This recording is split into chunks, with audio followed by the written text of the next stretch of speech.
Hey, this is Jason Stein with jasonstein.com, where we're helping wellness people who want to enhance profits, build relationships, and really drive down into impact. And we are here today. I'm super excited, guys, because we're here with Jason Luban. And Jason, I've watched you over the years. You graduated 1996. Yep. Like, yeah. So the Academy of Old baby. Chinese Culture and Health Sciences, like that's a name many people have not heard of. And the reason that I've followed you is you have several lifetimes of experience. Like you went from being a practitioner, you created Accubase, which was one of the first like electronic databases for acupuncturists. Uh, Uh-huh. you've taught practice management and HIPAA. And most recently, this was not that long ago that I saw you were doing continuing ed on, was it nonverbal? Uh, Tell me the name of it. Nonverbal. Yeah, it's nonverbal medical communication. Nonverbal medical communication. And so the reason that I invited you today is you now live in southern Spain in the hills, Ronda, right? That's the name of the town. Uh-huh. And it's Yep. one of those towns I've seen pictures. Although I lived in Spain myself, it's the community that all the houses are white. Yep. Yeah, it's the middle of an area where it's called the White Hill Towns area, where between where you were in Granada and Sevilla, if you drew a line right in the middle there in the mountains, there are all these little hill towns that are painted white originally because of the heat. And now as I speak, it's very cold and raining, so I guess they're gonna have to change that. But yeah, it's it's a beautiful place, and Ronda is kind of considered the pearl of the real, like one of the most beautiful of all the little hill towns. So I have to tell the audience that part of the reason I'm interviewing you is really selfish. Like I love travel, and my wife and I we hit 3 different countries just this year, Oh, and nice. that's with a 2-year-old and a baby. So Wow. we're just into it. So Right.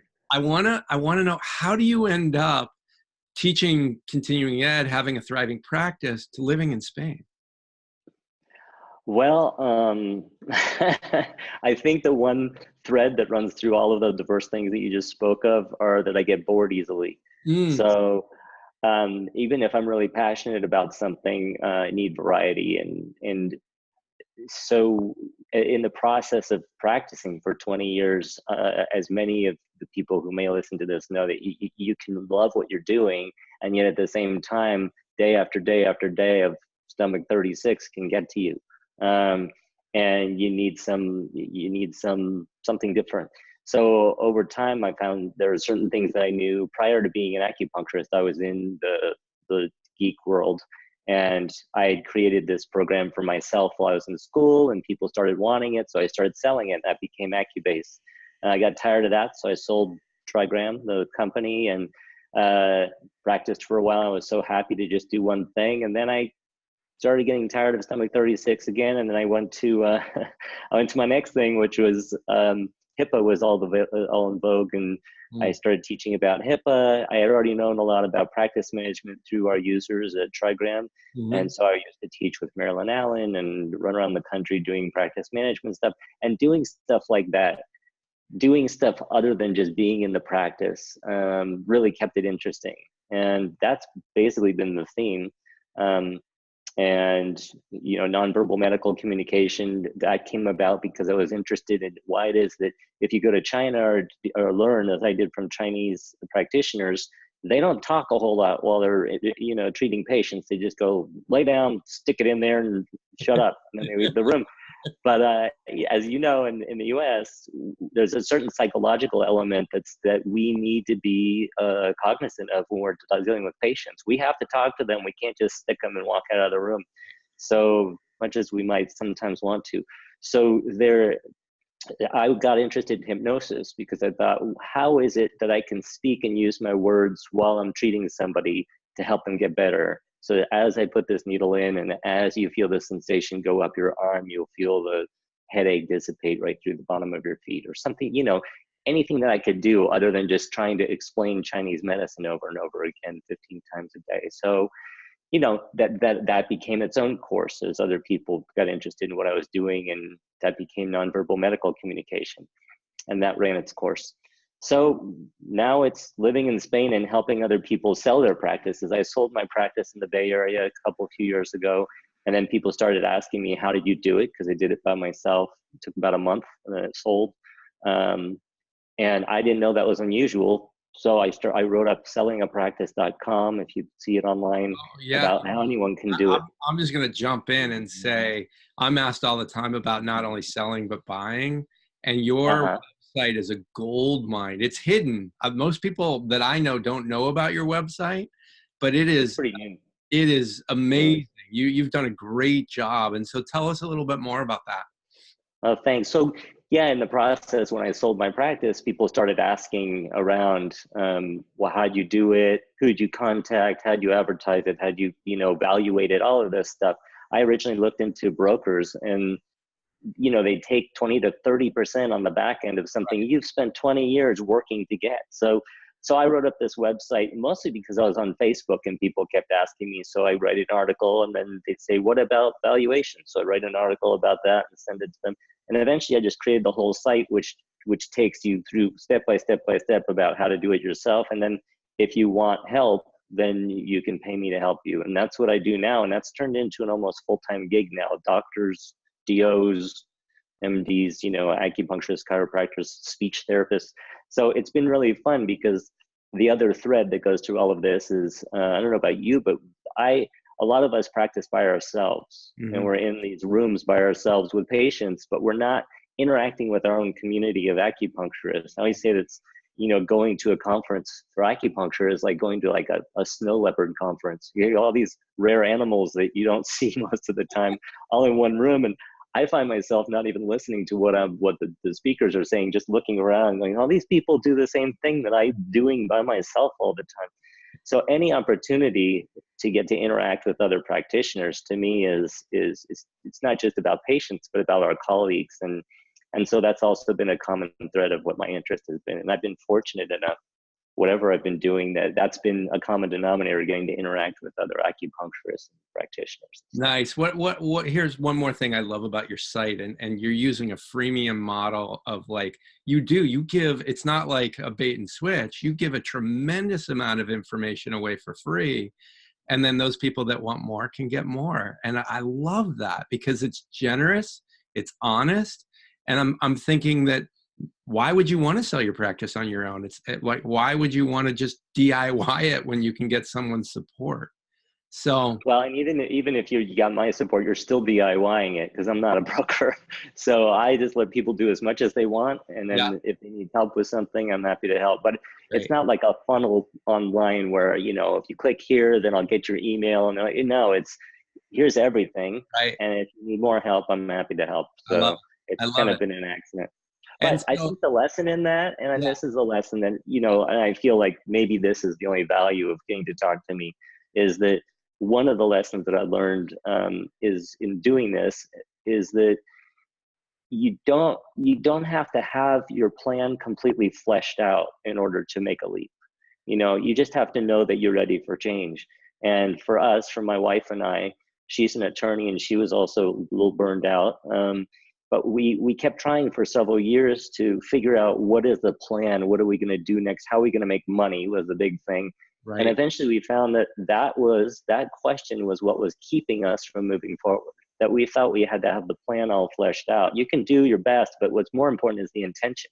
Yeah. If you have the intention of what you want your life to look and feel like, you have to make the leap. And in my case, now it's selling a practice. And I never thought I would do that, but now that's what happened. Let's unpack it a bit more, because you're naming something that I see almost every provider. You're talking about stomach 36. If you're not an acupuncturist, you know what we're saying. It's basically Groundhog Day, and you're ready for the change. But most of the people I work with are afraid of the change because they know it's going to cost them money. Like, you have to give something up to get something better.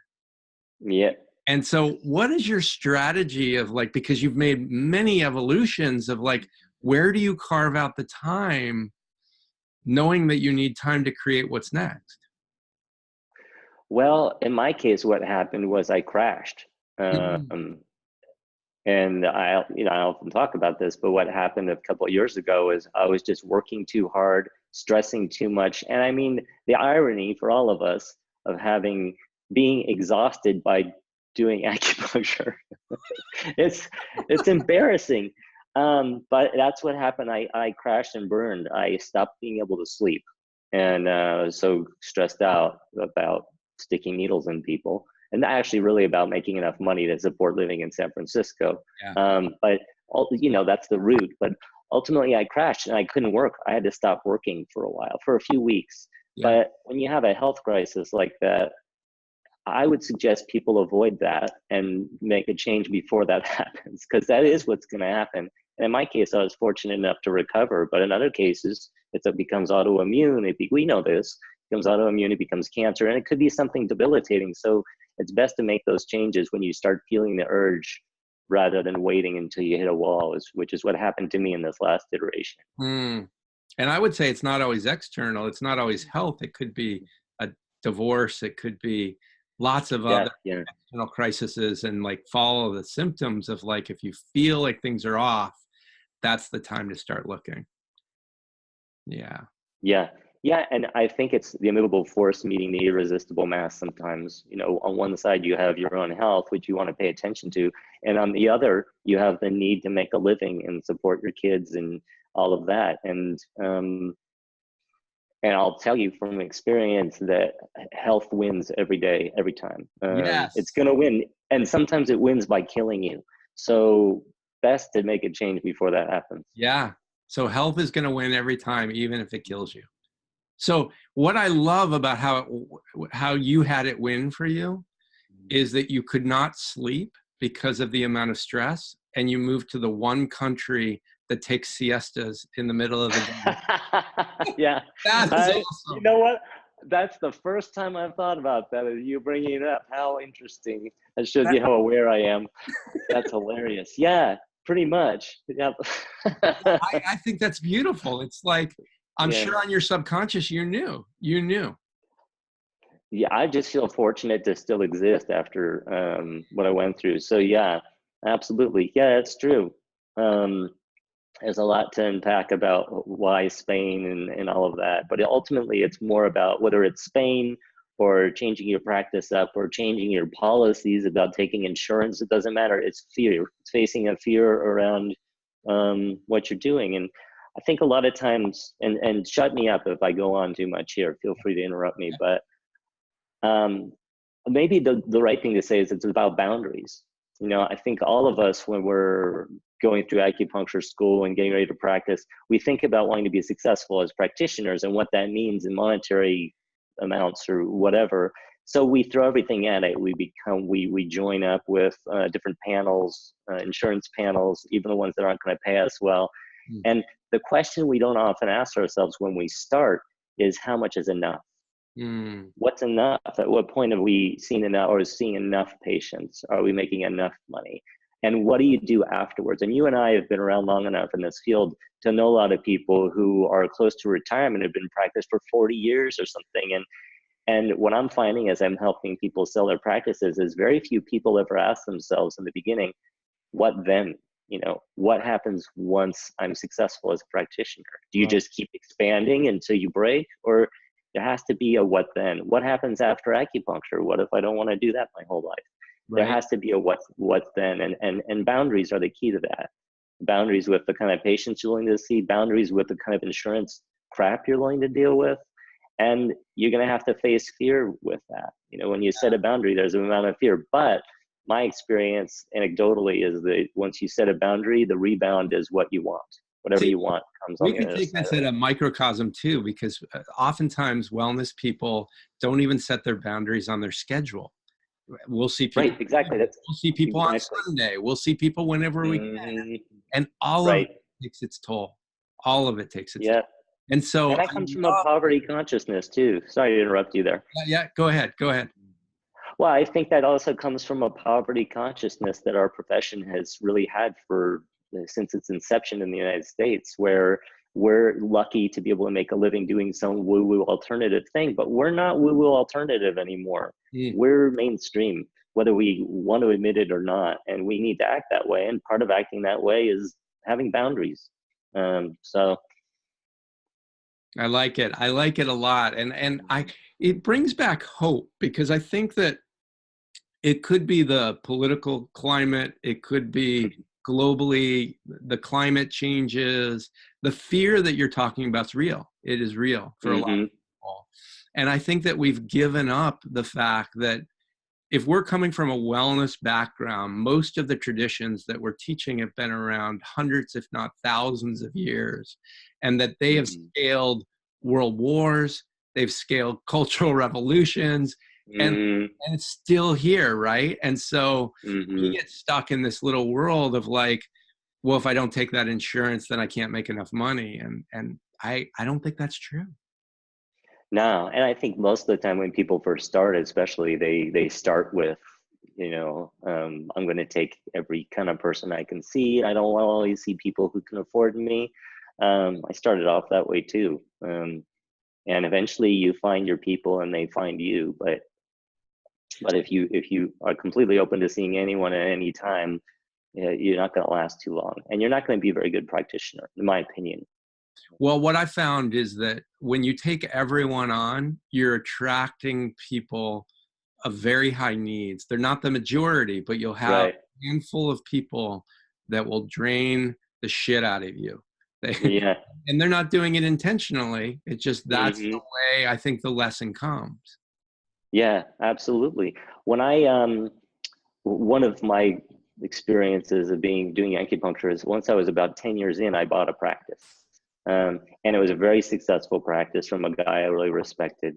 But in the process of doing that, as always happens, you have some patients who you see that were the other person's patients before. And the guy that I bought my practice from, who probably watched this, he wasn't great with boundaries.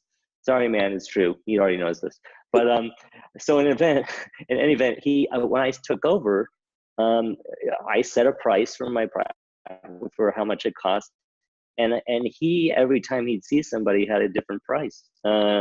And so I had people coming in who were saying, well, he would never charge me that. And I had to settle, draw a line. And even though I was terrified because I had a huge debt from this practice, I had to send a bunch of people away who were accustomed to being babied. And just as you said, it turns out those are the people who drain my energy the most. We all have these people who, you may have 15 people on the schedule, but one person is the one that you're waiting to have them come and go, and the rest of the day, is going to be easy after that. Yeah. Get rid of those people. Yeah. And it's hard to do, but it makes your life so much better, and it actually will make you last longer, years longer. Yeah. Putting those boundaries. What I'm hearing you say is that we need to have patience. Like if we just try to have it all right now, we end up like really going down the wrong pathway, and we end up not getting what we want. And so how do you, it's so funny because when I hear you talk and I appreciate your story, most people from the outside would see like, wow, you made it with Acubase. You made it, of course. And then you made it again. And then you made it again. And little did anyone know that you were secretly headed towards a brick wall. Yeah, yeah. And so now, how do you make sure that you don't overdo and that you're in check? How do you do that now? Well, for me, I think everybody has a canary in the coal mine for them. For me, it's sleep. So when I start losing sleep, I know something needs to change. And that's what it is for me. But I think most of us who are past puberty have some kind of idea of what it is, the sign that tells us physically or otherwise that something's up. And we need to pay attention to that. And most of us don't pay attention to it anyway. We blow through it until it comes back in a bigger way. But in my case, that's my barometer, and it frustrates the crap out of me because a lot of times I'm in the middle of something that I'm getting all OCD and excited about doing, and then I stop sleeping. I'm like, all right, gotta back that off of that. I mean, it sucks, but it's like having a parent that's very strict, and it's good to have a strict parent, but it can be very frustrating as well. Yeah. I'm So, with you. Mine is I got a rash on my leg, and oh yeah, it brightens up. It's just like, here I oh am. yeah, yeah. So Yeah, and if you think of it medically, it's probably a virus, you know? I mean, if you think about what viruses do, they yeah. wait for our immunity to go down like the reservoirs in California when it gets too dry, and then things show up, you know, and then you have to build up your immunity again and your reserve. So yeah, we've all got something, and I'm pretty Well, sure if we've gotten to the point where we're practicing acupuncture, we're intuitive enough to know what that is. well, which is great because it's like you don't need an external Fitbit or you don't need like a heart monitor. Like you actually can just Yeah. know your symptom and like Uh-huh. start to get in relationship with it. So that's really great. And so I'm a little hesitant to ask, but I'm curious, like, what's next for you? Like what? Oh, I'm hesitant to yeah to answer. I don't know. I mean, I think that's the thing is I'm starting to see the limits of the selling a practice thing too, Yeah, and I don't know. I'm gonna have to figure out another thing. yeah. Um, I have some ideas. I can say this out loud now. I created one of the things that I found was that there's no centralized place to find medical practices for sale. Everybody has their own, you know, every broker has their own Right. place This thing. that they stick up there and you have to search. So I created a site called medpractico.com. And that's the latest. And Nice. it's up there now. And it started out as just practices for sale. And now it's got offices and jobs and all stuff for medical practitioners. And so So is it that's all free too. need to list or what's the revenue No, stream? It's just right now it's you're like, just starting with creating it. yeah, I mean, my elevator pitch would say that it's like the Craigslist of medicine for I medical like it. practitioners, but officially it's not at all Craigslist related. So I guess I shouldn't say. I'm married to a lawyer, so I can imagine she's cringing right now. Um, but yeah, it's just a place to post, and if people want to have their stuff show up on top, we have 30 or 40,000 listings in there now. So if somebody wants their stuff to show up on top, then they can pay a little bit, but Oh no. otherwise, most people just post on there. And is But there a search that's what, function so that you can yeah, search? Yeah. Great. yeah, it's very basic. But again, the point here is to simplify. And what I'm starting to find is that there's, you know, with acupuncturists and any kind of helping profession, we only make money when we're standing over somebody and physically present. So you get hit by a car or injured or whatever, you're not making any money. And it's high maintenance. Sometimes you're exhausted, but you go in anyway because it's the only way to make a living. So my goal now, as you ask what's next, is to find things that can create passive income but still be helping people. And that's what the intention was behind this site was, well, there's a niche. And if people pay to list, I don't have to be physically present. So that's great. Everyone I know is interested in what you're talking about. And so I hope that you write the book. I hope that you have some sort of like crazy manual of creating your first revenue stream. I know Lisa Honfoletti's done a great job at this, and Oh yeah. some other people in the community, Heidi Brockmeyer. But it just we need more of that, right? I got my first Uh-huh. continuing ed done this year online, Uh-huh. and it's just we all need to take a look at that so we're not, as you say, you're sick one day and you got to cancel all your appointments, right? Right. Yeah, which is also stressful to think about. Oh, I need to create a new revenue stream. I mean, that can be stressful too. So Well, I would it's work it backwards and I yeah. would start with, I have this passion. How can I share it with others in a way that's valuable for them and valuable for me? Mm-hmm. Yeah. Yeah. Yeah. And the happiest people tend to be the people who are helping other people. So if there's, you know, as long as it comes from, if you look into, because I was into software before I was an acupuncturist, and what you find that a lot of the common denominator with the people like Zuckerberg and all the big tech people who are very well off, and people try to imitate them in many ways. And if you look at interviews with people like that, they were never trying to make a huge amount of money as their primary goal. The primary goal was to do something that they thought was helpful. Um, so it's not so much about trying to figure out, you know, what's the next technology or what's the next thing I can do. It's more like what's the way that I can help without having to exhaust myself. Yeah. And if you set that filter, yeah, One go of my ahead. mentors said, never be first. being first in any technology or any new business is the hardest way to go. It's okay to be second or fifth, but being Yeah. first is a really hard way to go. Yeah, and a lot of times people say, "Oh, I don't want to do that thing because it's already been done," and it's like it hasn't been done by you. I mean, why open an acupuncture practice in Portland when you already have so many people who have already practiced acupuncture? You can still cut out a piece for yourself. There's plenty of energy available for everybody, even if your idea already exists. Yeah, I think it's an important reminder to look at the stats as well, that so many Mm-hmm. people haven't experienced the medicine, or they've experienced Mm-hmm. it once and it wasn't the right practitioner. And so there's a Uh-huh. real opportunity. And this isn't just acupuncture. This is with whatever modality that you have. People need Uh-huh. your support. People are really struggling and you can help them, and figuring out how Mm-hmm. you want to do that. And so I'm a big believer, and the reason I'm so excited to talk to you today is, how do you do it outside the box? Like in Mm-hmm. school, you get taught inside the box. And like, I love, the working class model kind of tipped acupuncture on its head, because it was done in China and then it was brought over here. And there's so Uh-huh. many different ways to do what you want to do. And what Mm-hmm. I love is that you just keep experimenting with different ideas that eventually pay you. And that's a good way to roll in life. Yeah, when you put it that way, I sound really interesting. So I appreciate that. I don't feel that interesting at all. I have an addiction to novelty, is the way I'd put it. That's my own diagnosis for myself. So yeah, I need to keep mixing it up. Well, and I invite you to take more credit, because when you think about the number of lives that you've touched through Acubase and through HIPAA and through nonverbal communication and through selling practices, like, you really have made a huge difference in the world. And whether it's been Oh, thank you. your interest in Uh, novelty, like, you really have shown up and you've given. So thank you. Thank you Oh, for that's being nice here to today. hear. I appreciate that. Okay, now I have to hear this. That's gonna be my ringtone, I think.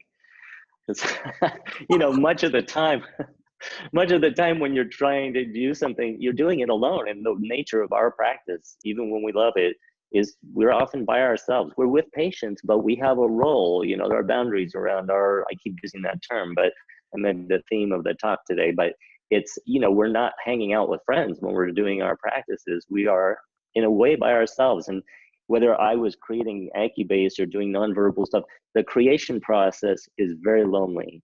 And that's why I appreciate what you said, because it doesn't feel that way until you get, even with the Acubase, thousands of people have used it, but I only ever heard from the people who didn't like it. So I was afraid to go to a conference or whatever and go, "You're the Acubase guy?" And I'm like, "I'm so sorry." And they're like, "No, I love it." Really? I never hear that, because we only deal with the problems. The same in our practice. So it's great to hear that. I appreciate that. And then, as other people are trying to figure out what to do, they should know it's a lonely process. The kudos come at less than 1% of your input is going to be kudos. Well, I'll just, like, you're totally transitioning into part of my work. And what I started doing, it's been 3 years now, is facilitated masterminds. And so I put Mm. wellness people together for that exact reason, because they're all doing it alone. And when you can be in a group with 6 other healers, 5 other healers that do similar stuff than you, all of a sudden you realize all the things you're struggling with are not crazy. Like, they're really Mm-hmm. valid, and you don't have to do it alone. My tagline, Jason, for my company is "Together is better." And That's great. I truly believe that just connecting with other people, it will help you so much, rather than just doing it alone. So I am thrilled that you said yes to my invitation.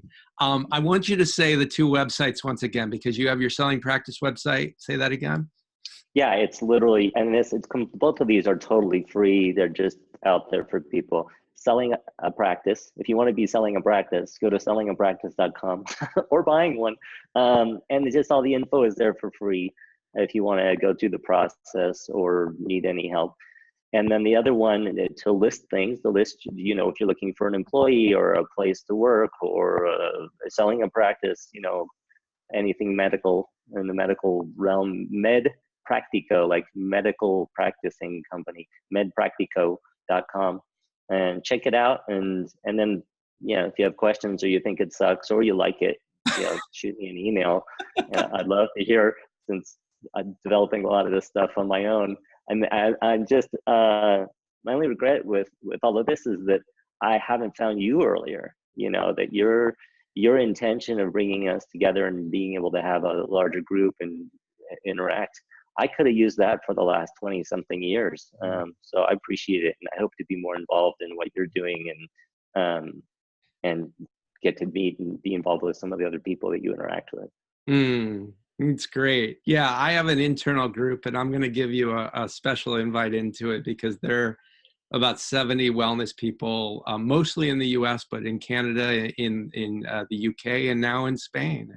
And we'll talk about that offline. But thank you again for being here. We'll put the link in the comments below. And I'm Jason Stein from jasonstein.com, and just appreciating the conversation. Thanks, Jason.